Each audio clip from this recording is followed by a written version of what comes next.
जीव सब जीव भाई भाई गोविंद राधे। सब जीव भाई भाई गोविंद राधे। सबका पिता है एक कृष्ण बता दे। सबका पिता है एक कृष्ण बता दे। भृगुर्वै वारुणि वरुणम पितरम उपससार अधीहि भगवो ब्रह्म। वेद में तैत्तरीयोपनिषद में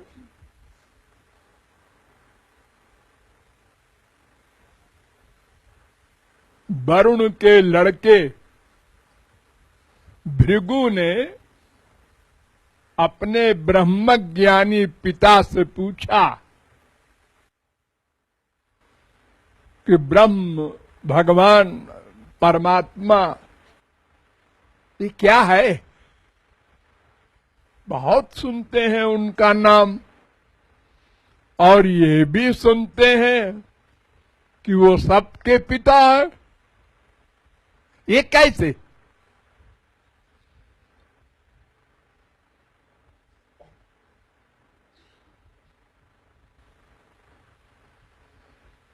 तैत्तरीयोपनिषद में ये प्रश्न किया भृगु ने।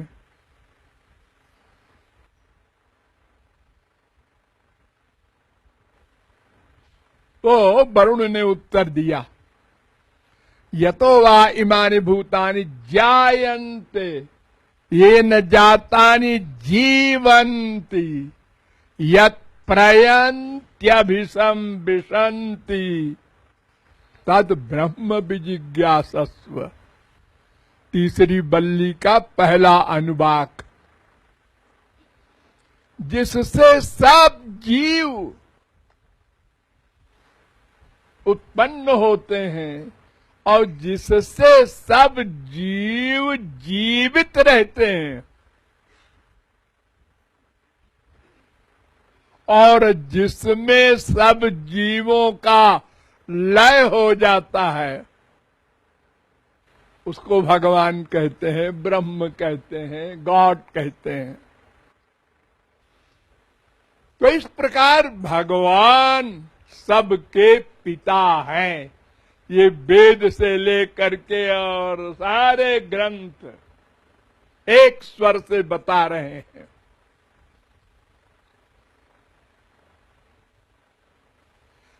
एग्जाम्पल से समझो, एक समुद्र है, उसमें तमाम तरंगे उठती रहती हैं।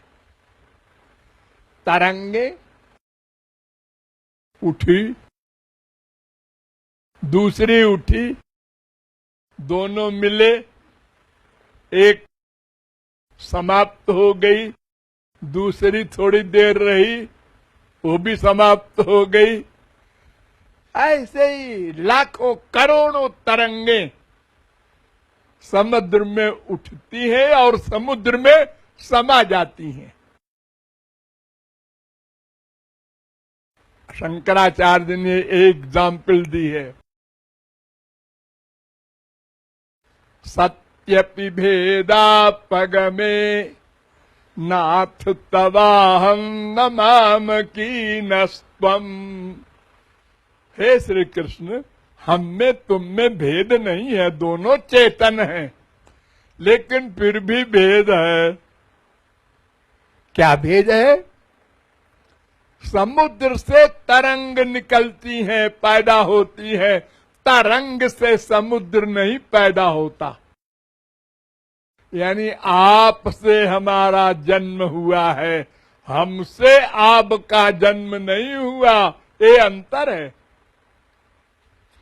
तो तरंग तरंग सब भाई भाई, और सबका पिता समुद्र।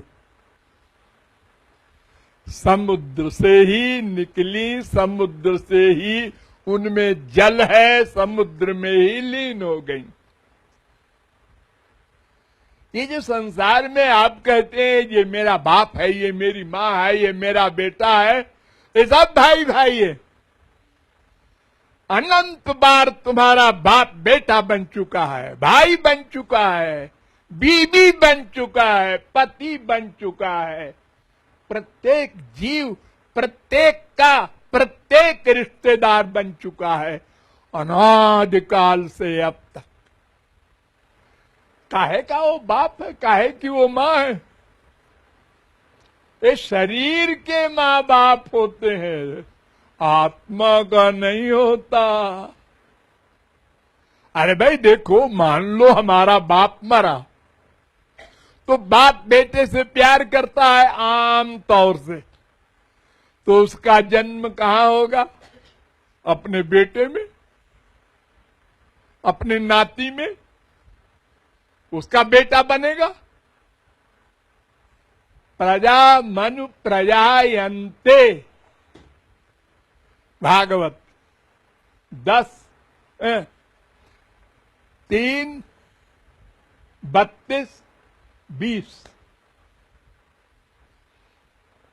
सब जिसमें आसक्ति होगी उसी के पैदा होगा।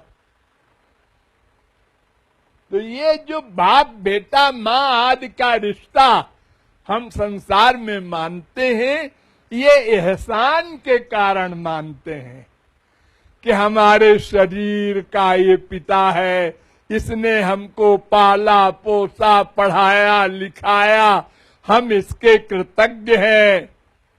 हमारी ड्यूटी ये है पिता के प्रति, माँ के प्रति, बीबी के प्रति, पति के प्रति। ये सब फिजिकल ड्यूटीज हैं, रिश्ता नहीं।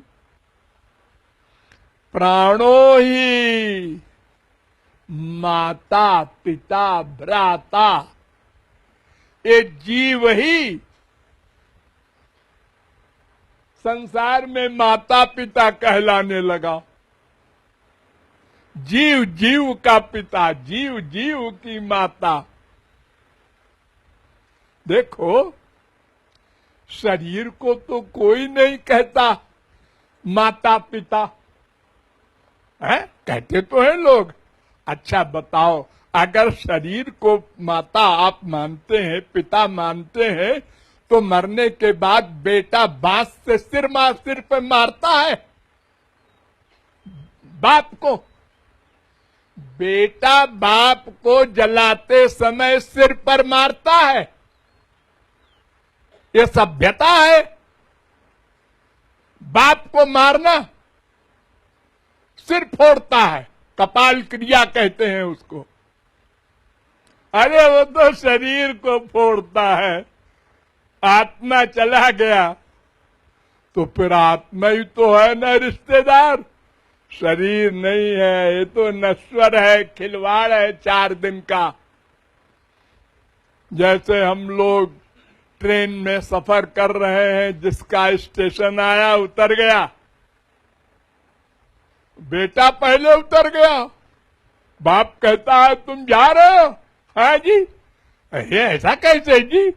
ऐसे ही है जी, हमारा स्टेशन आ गया।